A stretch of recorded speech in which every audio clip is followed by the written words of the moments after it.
안녕하십니까. 덴탈 캐디캠 배은정입니다. 그럼 오늘 수업 시작하도록 하겠습니다. 이번 시간에는 캐디캠 외에 캐디캠과 유사한 기능을 가진 다른 시스템에 대해서 살펴볼 건데요. 대표적인 것 중에 매드맵이라는 장비가 있습니다. 매뉴얼 어시스티드 디자인과 매뉴얼리 어시스티드 매니팩처링, 즉 매뉴얼을 기반으로 해서 디자인하고 가공한다라는 의미를 가진 장비인데요. 이것이 어떤 장비이고 어떤 특징을 가지며 그렇다면 캐디캠과 무슨 차이가 있는지 이런 것들에 대해서 살펴보도록 하겠습니다. 매드맵이라는 장비가 사용되게 되어진 그 이유를 한번 살펴보면요. 캐디캠 시스템의 장점을 도모하면서 또 단점을 보완하고자 개발되었다라고 정의되어 있습니다. 이 매드맵이라는 장비는 즉 캐디캠 시스템이 가지고 있는 이제 기술적인 장점, 특징을 또 가져가면서도 또 한편으로는 가지고 있는 단점을 좀 보완하고자 이렇게 개발이 되었는데요. 수작업을 동반한 절삭 가공 시스템이다 라고 설명이 되어 있습니다. 과연 어떤 수작업을 동반하는지 같이 볼 건데요. 우선 그러면 매드맵에서 제안을 하는 캐디캠이 가지고 있는 단점은 과연 무엇인지부터 먼저 살펴보도록 하겠습니다. 우선 캐디캠 시스템의 단점이다 라는 것들을 좀 살펴보면요. 어쨌든 간에 이런 캐디캠 시스템을 갖추기 위해서는 스캐너라든지 디자인 프로그램이라든지 그다음에 가공기라든지 그다음에 후처리에 필요한 지르코니아를 사용하겠다라고 하면 소결로까지, 즉 이런 캐디캠을 사용한 보철물을 제작하기 위해서는 이런 시스템을 전반적으로 모두 구축하기 위해서 사실 비용이 굉장히 많이 들어간다라는 것이 이제 이런 우리 이제 기공사들의 또는 이제 기공소에 굉장히 큰 부담으로 작용을 하고 있었는데요. 이거 외에도 이 캐디캠 장비가 정밀하지 않을 경우는 결국에는 거기에서 이제 가공되어져 나오는 보철물조차도 정확도를 우리가 정확도를 우리가 확보할 수가 없기 때문에 장비 자체의 퀄리티가 사실 좀 좋아야 되는 그런 특징을 가지고 있죠. 그다음에 캐디캠 시스템 자체가 디지털 방식을 이제 기반으로 하다 보니까 사람이 수작업을 통해서 나타날 수 있는 여러 가지 오차들을 이 캐디캠 시스템에서 보완하고자 개발되었던 부분이기 때문에 당연히 사람이 손으로 하는 것보다는 오차라든지 이런 부분이 적어야겠죠. 그러기 위해서는 장비의 퀄리티가 굉장히 중요한 요소로 자리 잡고 있습니다. 또한 이러한 장비를 다루는 사람이 당연히 어느 정도 좀 숙련적인 기술이 또 필요로 하겠죠.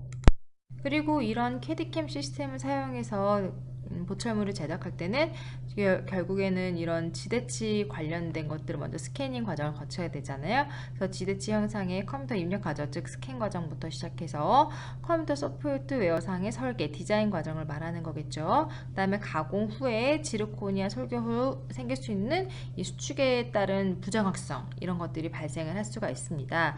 즉 우리가 과거에 캐디캠 시스템이 막 소개되었을 시점에는 이 캐디캠으로 가공을 하면은 오차가 전혀 없다, 사람 손이 오히려 필요 없을 것이다 라는 얘기가 굉장히 많았었는데요. 사실 캐디캠 시스템이라고 해서 100% 정확하다, 그 다음에 사람 손보다 훨씬 더 오차가 적다라고 우리가 판단하기 조금 이른 부분이 있긴 합니다.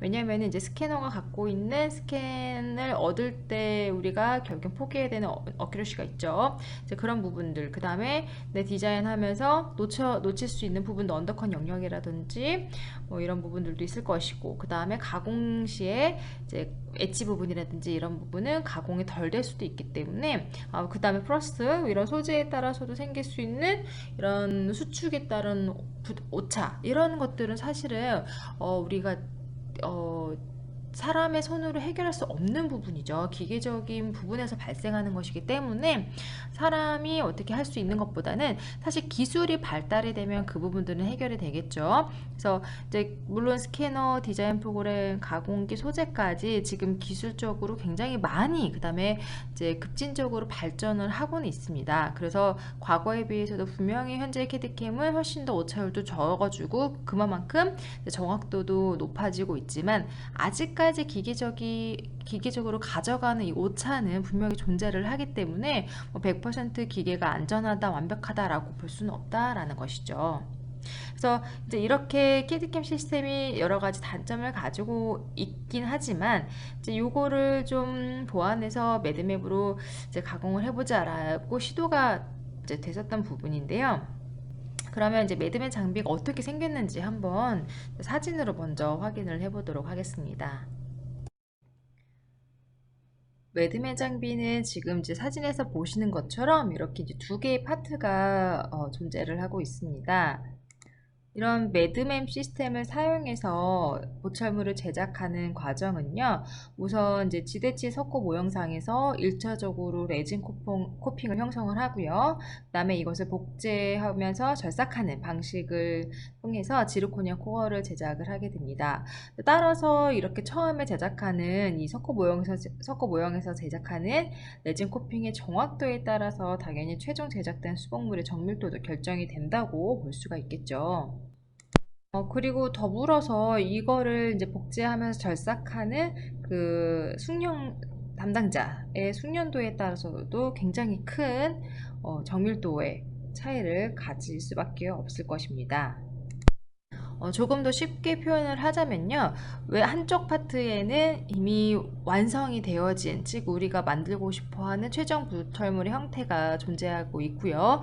이 형상을 이제 그 파트에 끼워놓고 그곳을 따라가다 보면은 그거를 통해서 반대쪽에 있는 그 다른 쪽에 있는 그 엔드피스가 가공을 하면서 똑같이 이제 반대쪽에 왼쪽에 있는 이제 A 파트라고 할게요. A 파트의 최종 보철물 형태가 있는 이제 그것을 따라가면서 B 파트에 있는 핸드피스가 가공을 해주는 이런 방식으로 이제 보철물이 제작이 된다라고 보면 된다라는 것이죠.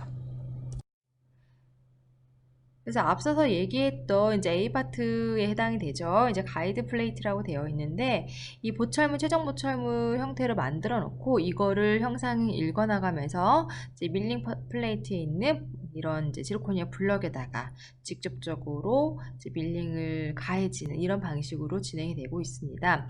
즉 이제 컴퓨터 캐드를 사용하는 이제 캐드캠과 매드맵의 가장 큰 차이점이다라고 보시면은 바로 캐드캠 같은 경우에는 컴퓨터를 사용해서 제작이 되어준다라는 거지만 이 매드맵 같은 경우에는 컴퓨터가 아닌 사람이 손으로 이제 이런 형상을 읽어나가면서 가공하는 방식이라는 것에 이제 가장 큰 차이점을 두고 있다라는 것이죠. 가공을 하게 되면은 이제 오른쪽과 같이 지르코니아 블럭에 있던 이제 형상에서 이제 가이드 플레이트에 있던 형상과 동일한 형상이 이렇게 만들어지게 됩니다. 그래서 우리가 다른 말로 하면은 카피 밀링이다 라고 얘기할 수도 있겠죠. 어쨌든 복제하는 과정을 거치기 때문에 이제 가이드 플레이트에 있던 그 형상을 그대로 복제 떠서 이제 그 실제 지르코니아 블럭 연결되어 있던 이제 밀링 플레이트에 있는 것을 삭제를 해 나가는 방식이기 때문에 이제 카피 밀링이다라고도 얘기를 하고 있습니다. 이 매드맵의 좀 장점이라고 할 수 있는 것 중에 하나는 확대율을 지정을 해서 할 수가 있다라는 좀 장점을 가지고 있습니다. 즉 우리가 이제 여러분들이 좀 여기서 하나 짚고 넘어가셔야 될 게 내가 최종 모처물을 만든 형태를 지르코니아 블럭을 통해서 만약 가공을 하게 된다고 하면은 지르코니아 같은 경우에는 나중에 소성 과정을 거치게 되잖아요. 그리고 여러분들이 이제 이전에 분명히 배웠던 것을 기억하고 있다면은 지르코니아는 소개를 할 때 수축하는 것을 여러분들이 알고 계셨을 거예요. 그러면 1대1로 이렇게 가공을 하게 되면은 분명히 지르코니아 수축을 하게 될 텐데 그럼 최종 모처물에 당연히 맞지 않겠죠. 거죠. 왜냐? 이미 가이드 플레이트에서 제시하고 있는 그 레진 형상 자체가 석고 모형상에서 직접적으로 제작한 것이기 때문에 100%의 즉 1대1의 그 형상 크기를 가지고 있을 수밖에 없겠죠. 이런 최적을 갖고 있는데 지르코니아 같은 경우에는 소성 후에 최적 변화가 있기 때문에 1대1로 제작이 되어지면 당연히 안 되겠죠. 하지만 매드맥 같은 경우에는 이제 그런 부분에서 어떻게 진행이 되느냐, 이런 아날로그 모델, 즉 이제 가이드 플레이트에 있던 실제 이런 레진 형상, 최종 부처물 형상을 한 레진 같은 경우에는 이제 이런 탐색 같은 경우죠, 스타일러스라고 표현을 하는데, 읽어내가는 즉 복제할 때 사용되어지는 그 스타일러스를 사용해서 스캐닝을 하게 되고요. 이제 복제 과정을 그거를 통해서 하게 되는 거겠죠. 그 다음에 이런 이제 지르코니아 블럭 밀링 플레이트에서 가공을 할 때는요, 이런 이제 우리가 펜소그라피 원리라고 하는데, 이제 얘가 스스로 이렇게 주어진 이런 이제 기계적인 장치를 활용해서 원하는 배율로 확대를 해서 가공하는 것이 충분히 가능하기 때문에 이런 특징을 가지고 가공을 한다라고 보시면 될 것 같습니다. 그렇다면 여러분들이 캐드캠을 많이 봤는데 매드맵은 거의 보지 못했고, 이제 최근에 매드맵을 사용하는 이런 얘기를 많이 못 들어보셨을 거예요. 이제 그럴 수밖에 없는 게, 사실상 이 매드맵을 사용하는 원리 자체가 그 기계와 이제 이런 수동 사람의 손이 반반 합쳐진 이런 특징을 갖고 있잖아요. 즉 어차피 디지털화가 돼서 지금 이제 캐드캠도 많이 보편화되고 기술적으로 많이 진보해 있는 과정 중인데, 굳이 사람이 한 번 더 이런 작업을 거쳐야 되느냐, 그거는 좀 불필요한 작업이 아니냐, 이런 얘기가 좀 많이 나오고 있고요. 그 다음에 이런 매드맵으로 제작된 보철물의 퀄리티에 대해서도 좀 이의제기가 좀 많이 나오는 편이에요.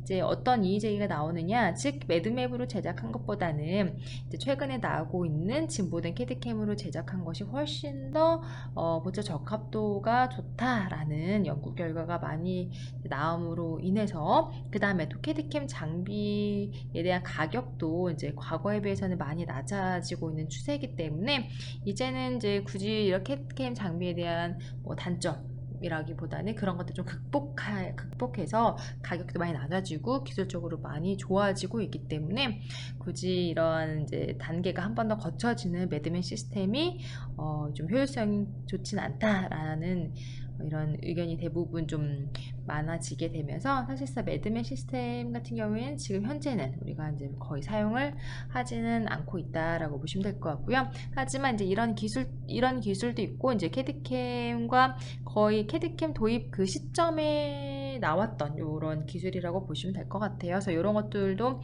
있다라는 것들이 여러분들이 이제 캐드캠을 배우면서 한 번쯤 알고 가시면 좋을 것 같아서 한번 준비해 봤습니다. 자, 그렇다면은 캐드캠의 현황, 지금 현재 캐드캠이 어느 시점까지 왔고 어떠한 인식을 갖고 있으며, 이런 얘기들에 대해서 한번 논의해 보도록 하겠습니다. 자, 먼저 이제 캐드캠에 대한 인식을 한번 보도록 하겠습니다. 디지털 테크놀로지 is changing dentistry.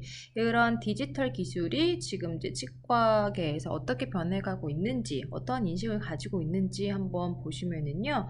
우선 캐드캠의 디지털 기술은 이미 치과 의사뿐만 아니라 치과 기공소에 영향을 미치고 있죠.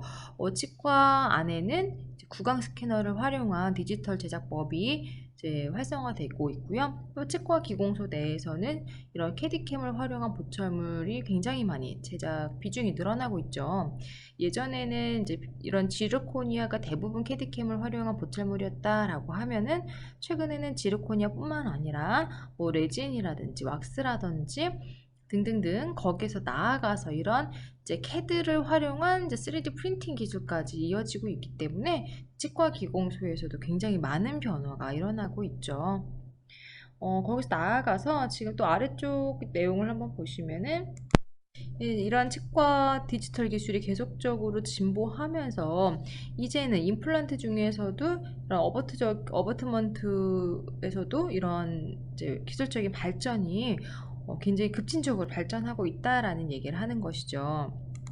따라서 더 정확하고 환자에게 더 우수한 보철물을 제공하는 이런 시점이 이제 현재 우리가 이제 이런 캐디캠과 이런 디지털 기술을 바라보는 이제 인식이다라고 보실 수가 있겠죠. 그렇다면 이런 디지털 기술이 도입되면서 우리가 사용하는 보철물에는 어떠한 영향을 미치고 있는지 사실 여러분들이 좀 한눈에 이해하실 수가 있는 게 우선은 과거에 비해서 현재 신미보철물에 대한 이런 기대감이라든지 관심도가 더 많이 좋아지고 있죠. 높아지고 있죠. 그러면서 이제 생체에 적합한 소재인 지르코니아가 또 치과 보철물에 사용이 되기 시작했고 이런 지르코니아를 적용하기 위해서는 사실상 또 캐디캠이 필요하겠죠. 왜냐? 지르코니아는 이제 반솔교 상태에서 우리가 가공을 하게 되면은 강도가 너무 약하기 때문에 흡사 어떻게 보면 분필과도 비슷한 강도를 가지겠죠. 이렇게 이제 굉장히 약한 강도를 갖고 있기 때문에 이런 핸드피스 가공, 하이스피드를 동반한 가공할 때는 굉장히 심한 치핑이라든지 파절이 일어날 수밖에 없어요. 그래서 이제 사람이 손으로 이제 핸들링 하는 게 한계가 있었는데 이런 캐드캠 같은 경우에는 이제 고속 스핀들, 즉 하이스피드를 가지면서도 안정적으로 가공하는 것이 가능하기 때문에 이런 이제 강도가 약한 반솔결 상태의 지르코니아도 가공하는 것이 가능해졌죠. 그 다음에 이제 솔결 상태를 거쳐서 단단하게 만드는 과정을 거치는 것이고요. 어쨌든 이런 지르코니아와 이제 캐드캠이 조화를 이루게 되면서 이제 상대적으로 이제 신미성이 좀 낮은 보철물인 PFM 같은 경우는 빈도수가 많이 줄기 시작했죠. 지금 이제 그래프를 보시면 2000년대 초반에는 이제 PFM 보철물이 월등하게 많았던 반면 2010년도가 지나서부터는 거의 PFM이 이제 한 20% 가까이 20% 이상 줄어든 것을 보실 수가 있겠고 그와 대조적으로 이제 디지털 방식을 활용한 세라믹 뭐 예를 들자면 지르코니아가 대표적으로 이제 사용될 수 있겠죠. 이런 세라믹 보철물 같은 경우에는 20%에서 점점 해서 한 45%까지 올라온 수준이고요. 아마 이게 지금 현재 2020년쯤 됐을 때는 아마 이 그래프 수치가 뒤바뀌고 있겠죠. 즉 세라믹 보철물을 활용한 이런 제작 빈도 같은 경우에는 훨씬 더 높아졌을 것이고 아마 PFM 같은 경우에는 훨씬 더 낮아지지 않았을까라는 예상이 여러분들도 가능하시겠죠. 즉 아마 앞으로 더 시간이 흐르면 흐를수록 사람들은 이제 육안으로 딱 보기에도 자연치와 유사한 색조인 이런 신미보철물에 대한 훨씬 더 관심도가 당연히 증가할 수밖에 없을 것이고요. 이게 단순히 신밀성만 좋다라고 하면 얘기가 달라지겠지만 강도라든지 생체 적합성이라든지 이런 모든 이제 기계적인 물성까지도 기존 보철물과 비교해서 차이가 없거나 훨씬 더 좋다라고 하면은 우리가 굳이 기존 보철물을 쓸 이유가 없겠죠. 새롭게 개발되거나 도입되고 있는 이런 세라믹 소재, 기계적으로도 우수하면서 심미적으로도 우수한 이런 보철물을 당연히 선호할 수밖에 없겠죠. 그래서 이렇게 시간이 흐를수록 이런 이제 보철물의 종류도 계속적으로 좀 바뀌어 나가고 있다라는 수치를 여러분들이 이해하시면 되겠습니다. 그럼 앞에서 얘기했던 것처럼 향후에는 어떤 보철물이 많이 대세를 이룰까라는 것들에 대해서 이제 치과 의사들도 동의를 한다라는 내용이죠. 자, 보시면은 PFM을 적용한 보철물 같은 경우에는 이게 귀금속이든 비귀금속이 아니든 뭐 반귀금속이든 간에 어찌됐든 간에 그 비중이 굉장히 이제 미비해지긴 하겠지만 이제 신미성 소재인 지르코니아라든지 이런 부분이 많이 늘어날 것이고 아마 지금 현재 글라스 세라믹도 좀 낮은 수치긴 하겠지만 여기에서 기계적인 물성을 조금 더 좀 증보시킨 이런 소재가 개발이 된다면 이런 부분들도 아마 차츰 더 늘어나지 않을까라고 볼 수 있다라는 것이죠.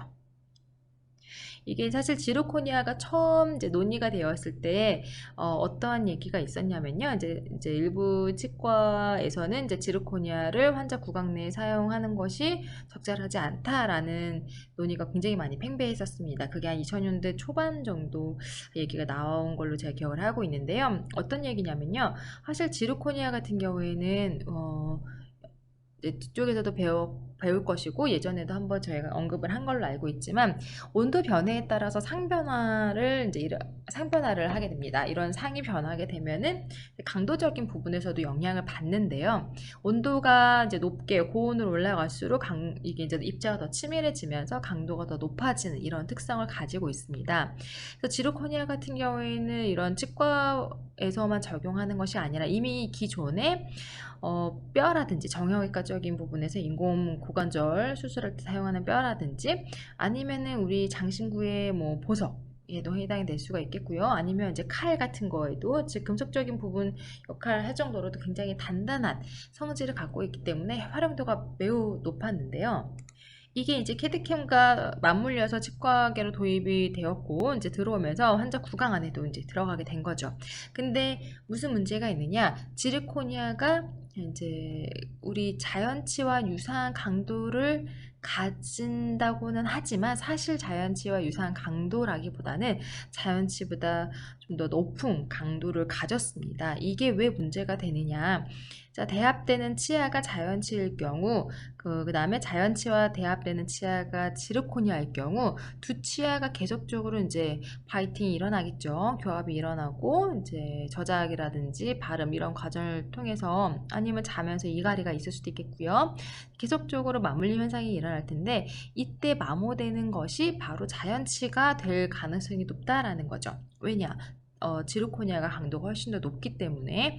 그래서 이제 일각에서는 지르코니아를 이런 이제 치아 대신 수복물로 적용하는 것이 적절하지 않다라는 얘기가 계속적으로 나왔는데요.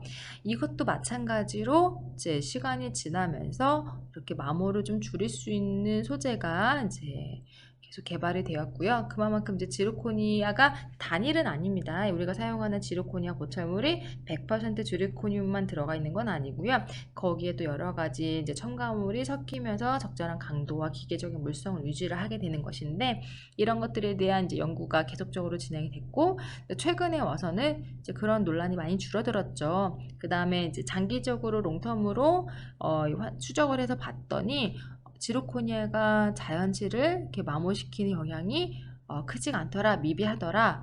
따라서 지르코니아를 자연치와 대합되는 보철물로 이제 수복해도 괜찮다, 적절하다라는 이제 연구 결과가 많이 발표되고 있기 때문에, 현재로서는 이런 부분에 대한 논점은 좀 줄어들었다라고 보고 있습니다. 그래서 아마 앞으로도 이런 지르코니아를 적용한 보철물의 빈도는 지속적으로 늘어나지 않을까라고 전망하고 있다라는 것이죠.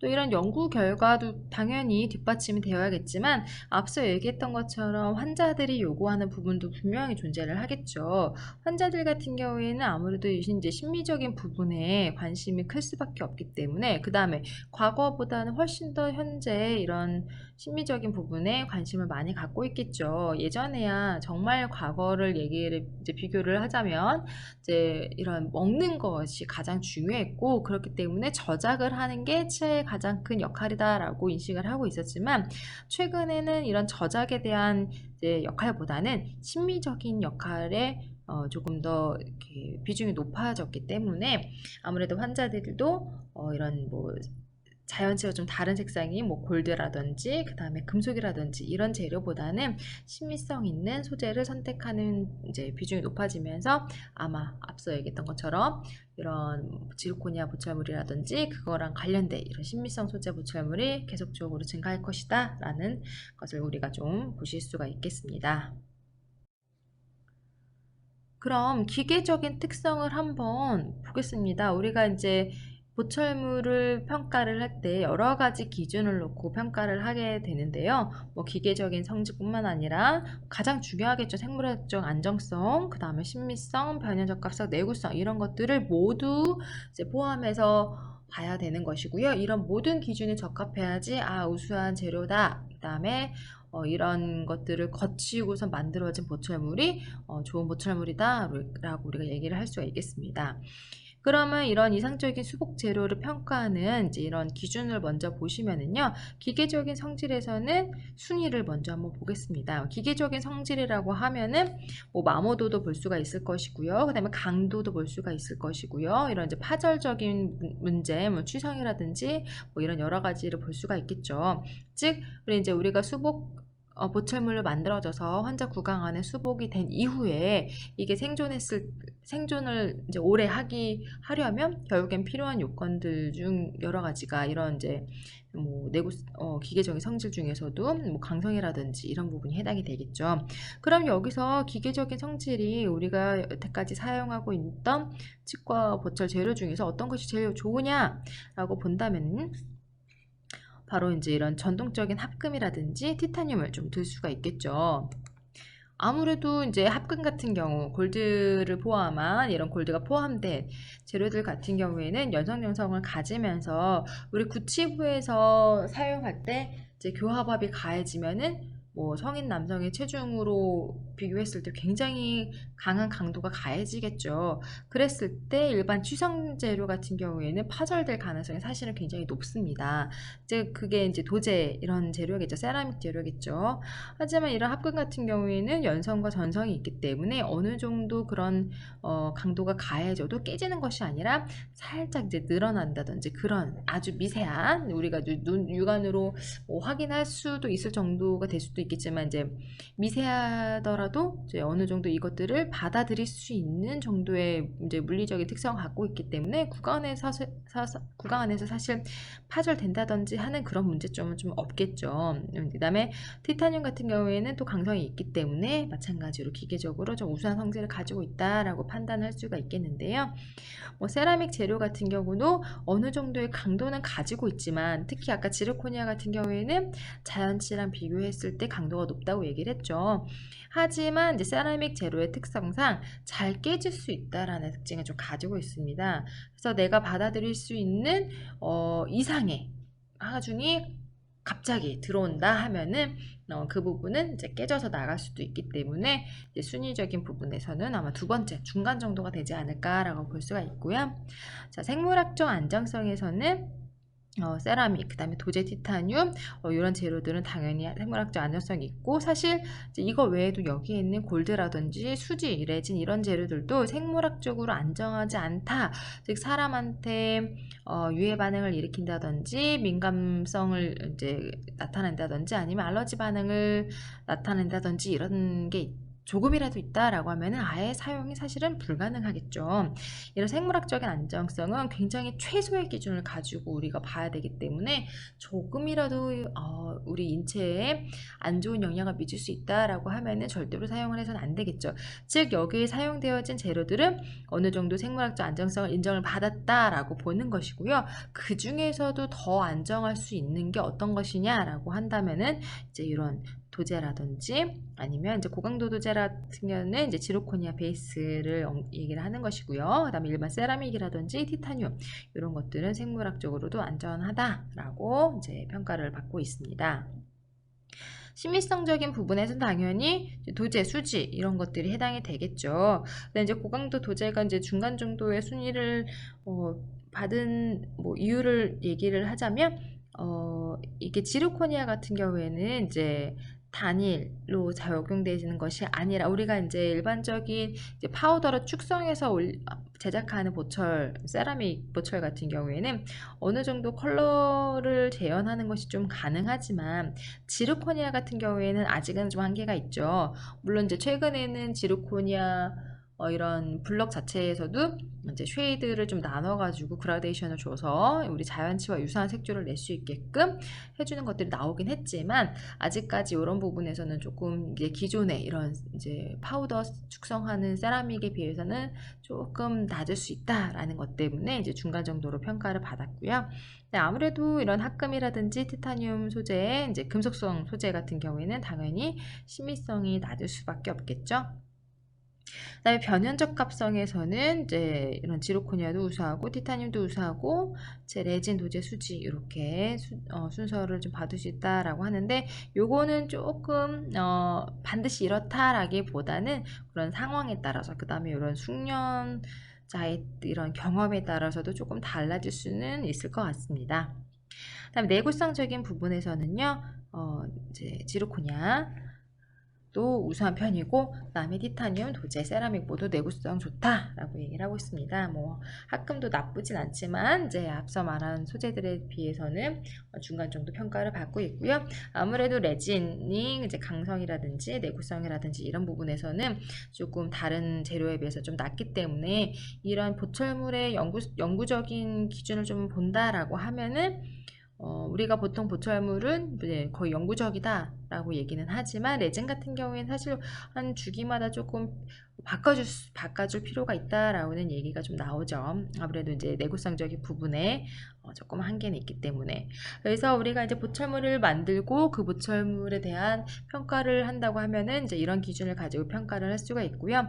그랬을 때 이런 이제 지르코니아 혹은 캐드캠을 사용한 보철물 같은 경우는 우리가 그래도 기존 보철물 혹은 기존 소재에 비해서 중간 이상의 평가를 받고 있기 때문에 향후에도 이제 계속적으로 사용했을 때 큰 문제가 없는 것으로 이제 판단되고 있습니다. 그럼 이제 기존 보철물 중에서도 이런 주조 방식을 사용하는 재료들과 좀 비교를 하자면요. 우선 주조 방식을 거쳐서 보철물을 제작하기 위해서는 뭐 인상 체득을 해야 되고, 그 다음에 석고 모형을 만들고 납형을 만들어서 주입선 설치하고 메몰해서 주조하고 연마하는 이런 과정을 거치잖아요. 근데 그때 사용되어지는 이제 단계마다 이런 재료들이 있을 텐데요. 그 재료들을 먼저 보시면은 왁스 혹은 그 다음에 이런 이제 주조용 합금, 그 다음에 석고 모형을 만들기 위한 석고가 또 석고 파우더가 사용이 되겠죠. 그 다음에 매몰제, 이러한 재료들이 사용이 되는데 재료들에 따라서 온도 변화에 좀 민감한 재료들도 있을 것이고요. 그 다음에 이런 물을 사용한 소재, 특히 뭐 석고라든지 매몰제 같은 경우에는 이런 물을 사용하기 때문에 팽창이 일어날 수도 있겠고요. 또 반대로 수분이 날아가면서 또 수출을 할 수도 있겠죠. 그 다음에 온도가 가해지면서 이제 금속적인 부분에서도 이제 체적 변화가 있을 수도 있을 것이고요. 여러 가지 소재와 단계를 거치다 보니까 거기서 올 수 있는 이런 체적 변화가 토탈 봤을 때 한 0.32%에서 한 0.36% 정도는 체적 변화가 올 수 있다라고 보고 있습니다. 물론 이제 이게 절대적인 수치는 아니고요. 이제 어떤 또 소재를 사용하고 또 그 당시에 온도 습도가 어땠느냐에 따라서 이런 수치는 당연히 달라질 수는 있겠지만 어찌됐든 간에 이러한 체적 변화에 대한 수치는 따라온다라는 것이죠.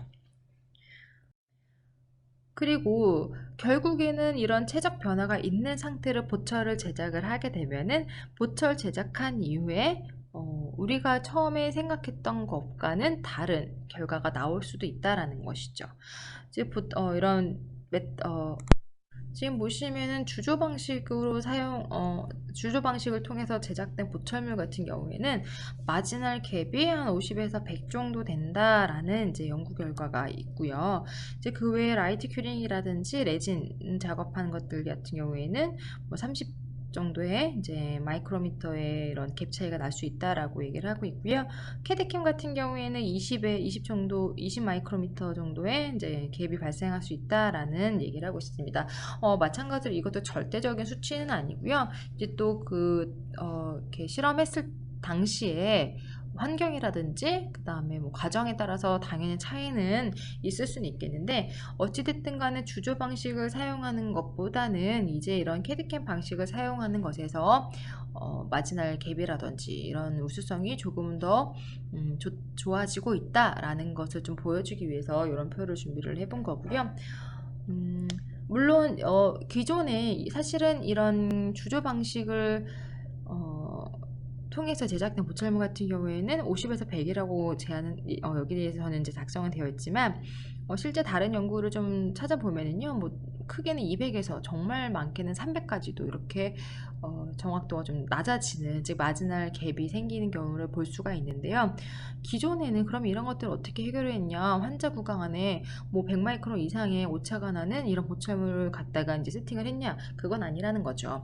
그러니까 제작했을 당시에 이런 갭 차이가 이 정도 났을 거고요. 이런 갭 차이를 줄여갔던 게 기존에는 이런 이제 사람의 손으로 진행이 됐다라는 것이죠. 즉 치과 기공사가 안 맞는 보철물의 적합도를 열심히 맞춰가지고 굉장히 적합도가 보통 이제 환자 구강 안에 세팅되는 보철물의 마지날 갭 수준은 한 5에서 10 안쪽으로 보고 있거든요. 즉 굉장히 정확도 높게 적합도를 봐서 이제 환자에게 제공을 하고는 있었지만 이제 기술적인 부분에서 보자면 캐디캠으로 인해서 이게 사람이 수작업으로 맞춰야 됐던 그런 단계가 조금은 수월해지지 않았나라고 본다라는 거죠.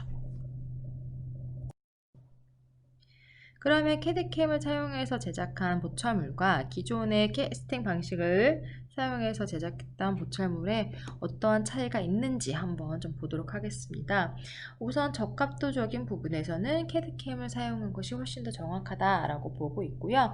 전통적인 주조 방식 같은 경우에는 수축이 불가피하다라고 되어 있는데 사실 이제 요런 같은 경우에도 이제 좀 보는 시각마다 좀 차이는 있을 수는 있겠지만 이제 캐드캠 방식을 사용했을 때도 지르코니아 같은 경우에 수축을 하기 때문에 그 부분에 대한 이런 퀄리티적인 부분은 또 이제 무조건 캐드캠이 100% 정확하다 이렇게는 언급을 할 수는 없을 것 같고요. 이제 기존 방식과 비교했을 땐 조금 더 우수할 수 있겠다. 왜냐? 어찌됐든 간에 주조 방식에서는 사용되어지는 소재도 많고 그리고 그 소재가 또 이런 체적 변화를 일으키는 소재들이기 때문에 그 다음에 작업 과정도 굉장히 많기 때문에 여기에서 올 수 있는 오차가 많다라는 것이죠. 이제 그런 얘기를 하는 것이고요. 그렇기 때문에 이제 캐드캠을 사용해서 결과물은 어느 정도 예측은 할 수 있겠지만 캐스팅한 것 같은 경우에는 어느 부분에서 어떤 문제로 인해서 잘 안 맞게 된 건지를 정확하게 예측하기가 좀 어렵겠죠. 왜냐 작업 단계가 워낙 다양하기 때문에 많기 때문에 이제 그런 얘기를 하는 것이고요. 캐드캠 기공 방식의 특징은 기계에 의존할 수밖에 없다라는 것. 하지만 이제 캐스팅 방식 같은 경우에는 사람 손에 의존을 한다라는 것 차이가 있는 것을 보실 수가 있습니다. 그 다음에 이제 캐드캠을 사용하면서 가장 중요하고 캐드캠 방식과 수작업을 비교했을 때 가장 큰 장점이라고 얘기할 수 있는 것이 바로 이 시멘트 공간 조절이 아닐까라고 생각이 되어지는데요. 이게 뭐냐면요. 우리가 이제 보철물을 세팅할 때 내면에 시멘트를 도포를 하겠죠. 완전히 이제 지대치와 딱 붙게 하기 위해서 그때 이제 시멘트가 이제 도포될 어느 이제 일률적인 공간이 필요한데 그거를 우리가 캐스팅 방식에서는 보통 다이스페이서를 도포를 하겠죠. 그래서 다이스페이서를 일률적인 두께로 도포해서 그거를 시멘트 공간으로 우리가 활용을 하고 있는데 이게 또 치아마다 주어지는 공간의 두께가 달라질 수도 있을 것이고요. 그 다음에 특징적인 것들이 좀 있을 수도 있는데 주조 방식 같은 경우 즉 이런 다이스페이서를 도포하는 그 작업에서는 우리가 이거를 일일이 조절하기가 사실은 거의 불가능하죠. 일률적인 두께로 도포하는 것도 사실은 좀 어렵죠. 하지만 캐드캠에서는 이제 컴퓨터가 이 두께를 자동적으로 주기 때문에 우리가 원하는 수치를 입력을 하면은 그 수치에 해당된 두께만큼 자동적으로 이 시멘트 공간 형성이 되겠죠. 그래서 얼마든지 우리가 원하는 두께만큼 이런 시멘트 공간을 부여할 수가 있기 때문에 이런 것이 아마 이제 캐드캠을 사용한 즉 컴퓨터를 활용한 보철 제작에 주는 가장 큰 장점이 아닌가라고 생각이 되어집니다. 마찬가지로 우리가 원하는 코어를 제작을 할 때, 코핑을 제작을 할 때 이런 코핑의 두께를 조절하는 것이 가능하다라는 큰 장점을 가질 수가 있겠죠. 뿐만 아니라 원형을 형성을 할 때 컴퓨터가 작업을 하기 때문에 이런 부분들도 기존 방식과 비교해서는 충분히 가능하다라고 보여집니다. 그 다음에 작업 환경적인 부분에서는 우리가 캐드캠에서는 알코올이라든지 그다음에 왁스라든지 이런 것들을 사용하지가 않기 때문에 또 분진도 마찬가지고요. 조금은 청결하게 그리고 분진이 나오더라도 이런 이제 분진을 빨아들일 수 있는 이런 장비가 별도로 다 설치가 되어 있기 때문에 아무래도 이제 자격적인 환경이 좀 깨끗하게 이제 유지가 될 수 있다라는 것들.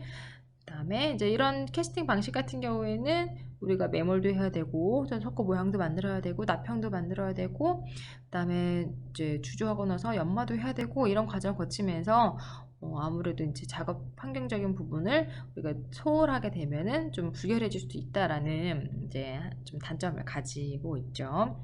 하지만 이제 캐드캠 방식에서는 장비 자체가 워낙 고가라서 사실 구매할 때 좀 부담이 따를 수밖에 없다라는 단점을 가지고 있을 것이고요. 그다음에 이제 이제 기계에 문제가 생기거나 고장 났을 경우에는 이 기계가 수리되는 동안 이제 작업을 할 수가 없겠죠. 그때 올 수 있는 여러 가지 또 불편함도 있기 때문에 이런 캐디캠 방식과 캐스팅 방식, 전통적인 주조 방식에서는 차이점과 서로의 장단점을 가지고 있으니까 사실 뭐가 더 좋다 나쁘다라고 판단하기보다는 이런 특징적인 것을 좀 이해하고 우리가 적절하게 활용을 하는 것이 좋을 것 같습니다. 캐디캠 관련된 이제 산업시장을 좀 보면은요, 우선은 캐디캠이 포함돼서 아웃소싱이라든지 이런 것들을 요청하는 게 어떤 분야가 가장 많으냐라고 하면 현재까지는 이제 예전이죠. 이제 2007년도 자료니까 사실 뭐 한 10년 전에 조사된 자료인데 이제 그때 당시만 하더라도 이제 캐드캠이라든지 뭐 이런 모델 디자인하는 것이 좀 비중이 좀 적었죠. 특히 뭐 스캔만 한다라는 거는 거의 5.7%로 굉장히 적은 수준이었고요. 뭐 스캔 디자인 같이 한다라는 게 한 12%, 그 다음에 캐드캠을 아예 수요하고 있다가 20.6%. 하지만 캐드캠 장비가 없이 이제 캐드캠으로 부처를 제작하기 위해서 모델을 보낸다라는 게 61.7%로 당시만 하더라도 캐드캠의 비중이 아직은 그렇게 많이 보편화되어 있지 않은 것으로 지금 나타나는 것을 여러분들이 보실 수가 있고요. 그러면 이제 최근 시장은 어떤가 한번 좀 보도록 하겠습니다. 마찬가지로 미국 덴탈 캐디캠 이제 시장인데요. 여러 가지 항목 중에서도 여기에서는 진짜 가공기를 가지고 얘기를 하고 있습니다. 이제 2015년부터 시작해서 2026년까지 예측을 한 자료고요. 사축 장비랑 오축 장비의 비중이 어떻게 달라지고 있는지를 보실 수가 있겠죠. 우선은 그래프를 보시는 것처럼 2015년도에 이제 340만 이제 밀리언 달러 그 US 달러 기준으로 봤을 때 이 정도의 시장 규모였던 것이 계속적으로 성장하고 있는 것은 여러분들이 육안으로도 확인이 가능하시죠. 그래서 이 캐드캠 중에서도 이제 가공 장비에 대한 시장이 계속적으로 증가를 할 것이다라고 예측을 하고 있고요. 그 중에서도 이제 사축 장비와 오축 장비를 가지고 좀 구분을 하자면 거의 뭐 비슷한 조건으로 이렇게 증가를 하는 것을 보실 수가 있으실 거예요. 이제 국내에서 사용하는 이런 가공 장비 같은 경우에는 최근에는 거의 대부분이 오축 장비를 많이 사용을 하고 있거든요. 사축 장비 같은 경우에는 어버트먼트 같은 경우, 즉 이제 이런 언더컷이 없는 보철물 같은 경우에는 사축 또는 삼축 장비만으로도 충분히 가공이 가능하지만 크라운 같은 경우에는 내면이라든지 혹은 이런 이제 그루브라든지 그런 깊은 부분, 그다음에 곡면적인 부분을 표현을 해주기 위해서는 오죽 장비가 필요할 거고요. 더군다나 이게 이제 싱글이 아니라 이제 3번이라든지 아니면 롱패스의 브릿지 같은 경우에는 이런 축이 하나가 줄어들수록 사용하는 소재 두께가 좀 높이가 높아질 수도 있겠고요. 왜냐면 이제 삽입 방향을 그렇게 맞춰줘야 되니까. 그렇기 때문에 이런 효율적인 것을 좀 고려해서 크라운 제작을 하는 장비 같은 경우에는 오축 장비를 주로 많이 활용을 하고 있고요. 이런 이제 크라운이 아닌 어버트먼트의 형상을 이제 가공할 경우에는 사축 장비만으로도 충분히 가공이 가능하기 때문에 뭐 이렇게 좀 적절하게 사용을 하고는 있습니다. 어찌됐든 간에 이런 이제 2015년부터 해서 계속적으로 향후 이제 10년이 지난 2026년까지 이 시장이 거의 이제 2배 가까이 증가할 것이다라고 보고 있고요. 마찬가지로 사축 장비, 오축 장비 할 거 없이 뭐 모든 이제 이런 캐디캠 가공 장비가 증가할 것이다라고 본다라는 것이죠. 이렇게 가공 장비가 증가한다라는 것은 가공 장비만 증가하는 것이 아니라 당연히 캐드캠 시스템 안에 있는 뭐 스캐너라든지 디자인이라든지 그다음에 소재적인 부분들도 같이 증가할 것이다 라고 우리가 전망을 할 수가 있겠죠. 그다음에 소재적인 부분에서도 좀 이제 이런 계속적으로 증가하는 추세를 좀 보실 수가 있는데요. 이제 하이브리드 세라믹입니다. 이제 일반적인 지르코니아 부철물뿐만 아니라 이제 아래 그래프에 보시는 것처럼 하늘색, 파란색, 이제 연두색, 초록색 이렇게 표현이 되어 있는데 좀 로우 트랜스 루센시 쉐이드 그 투명도가 좀 낮은 것과 하이 트랜스 루센시 해가지고 이제 투명도가 높은 것까지 해가지고 이제 비중이 점점 이제 조금씩 차이는 있겠지만 계속적으로 모두 다 증가하고 있죠. 그 다음에 에나멜 쉐이드까지, 즉 얼마만큼 자연치와 유사한 색조를 재현을 하느냐, 그런 이제 신미 보철물에 대한 이제 시장성을 좀 보실 수가 있겠죠. 그래서 이제 뭐 로우라고 해서 무조건 안 좋다라기보다는요, 우리 이제 치아의 특징적인 것을 좀 보시면은 치경부와 그 다음에 에나멜 쪽 색조가 다르잖아요. 이렇게 받아들이는 이런 트레스 루센시가 즉 이 비투과성이 다르기 때문에 적게 이제 필요한 만큼 우리가 사용을 할 수가 있는 거기 때문에 이런 소재들이 다 활용이 될 것이다 라는 것이고요. 어쨌든 간에 자연치와 유사한 색조를 내주기 위해서는 이 투명도가 높을수록 당연히 좀 더 비투과성이 좋고 그만큼 심미적으로 우수하겠죠. 그래서 이러한 소재가 계속적인 개발이 되고 있고 그러면서 활용도도 높아질 것이다 라는 전망을 우리가 보실 수가 있습니다.